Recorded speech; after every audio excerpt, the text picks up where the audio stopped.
How to make Instagram story music longer than 15 seconds. Hey everybody, welcome back to our YouTube channel.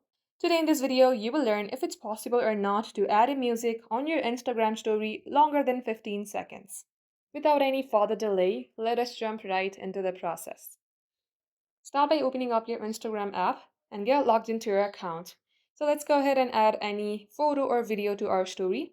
Tap on your story on your top left. From there, choose any video or select camera and click a picture. Now, as you do so, let's go ahead and add a song. Tap on the music icon on your top right. Select any music that you would like. Now, as you do so, you will see a timer on your left-hand side. Tap onto it. And as you do so, you will see that there is no other option to add music longer than 15 seconds. However, if you so want to add music that is longer than 15 seconds, then you can double post this story.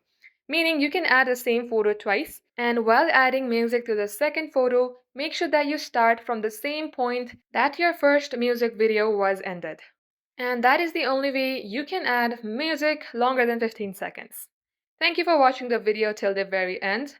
If it had helped you in any ways, then do like and subscribe.